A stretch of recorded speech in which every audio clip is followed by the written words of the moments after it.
Les manifestations célébrant la 30e édition de la Semaine nationale de la femme ont servi de prétexte aux femmes de débattre des mots qui entravent leur épanouissement.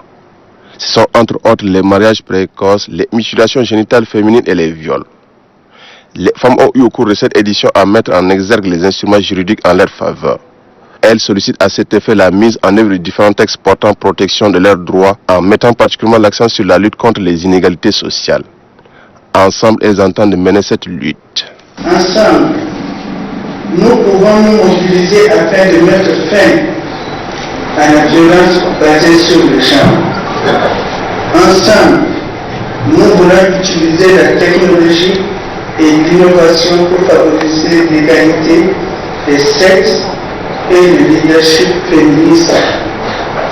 Ensemble, nous pouvons poser des petites actions qui peuvent créer des impacts importants dans l'avènement de cette vision.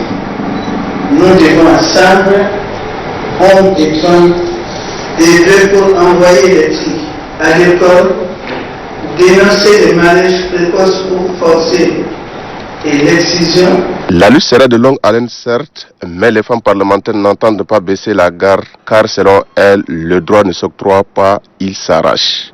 Mais pour l'instant, elles optent pour la diplomatie et le plaidoyer.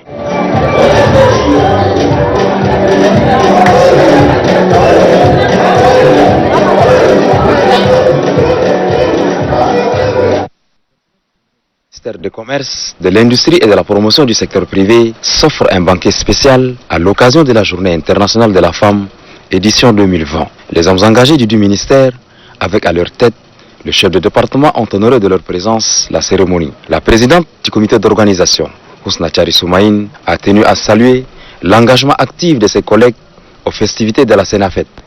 Officiant la cérémonie, la ministre Achta Dibrinsi salue l'implication des hommes engagés aux côtés de leurs sœurs et exhorte ces dernières à œuvrer pour le rayonnement du département. Vous êtes dans ce département, il y a peine de rente. Avoir plus de bourse. Mais est-ce qu'il y a eu un effort pour être autodidacte et comprendre les règles commerciales de l'OMC? Combien parmi vous ont cherché à aller sur Internet et voir de quoi il s'agit pour ce département? Le chef de l'État attend des résultats. La ministre invite par ailleurs les femmes de son département à s'imposer par le travail pour mériter toute la confiance et la considération. Réunies autour d'un buffet, les femmes du ministère du pétrole, des mines et de l'énergie, en présence de leur directeur général, célèbrent la journée internationale de la femme. Chefs de service et agents plaident pour l'émancipation de la femme. La présidente du comité d'organisation, Aïcha Mamad Barka, s'est félicitée de la mobilisation de ses collègues lors du défilé marquant la célébration de la journée à la place de la nation. Elle encourage les responsables du département en charge du pétrole à accompagner les femmes pour qu'elles soient véritablement actrices du développement.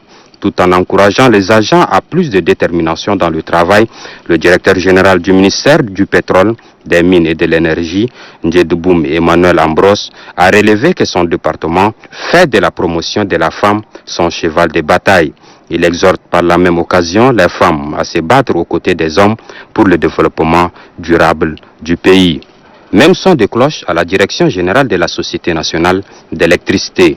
Ici, les femmes de la dite institution, soutenues par leurs collègues hommes, célèbrent la journée internationale de la femme. La présidente du comité d'organisation de cette cérémonie, Fatou Hissène, invite ses collègues à l'assiduité et au dynamisme dans le travail. À la faveur de cette journée, les femmes travailleuses de la SNE disent non aux violences faites aux femmes. Le directeur général de la Société nationale d'électricité, Abdoulaye Ngamada, loue les efforts de ses agents sur le terrain.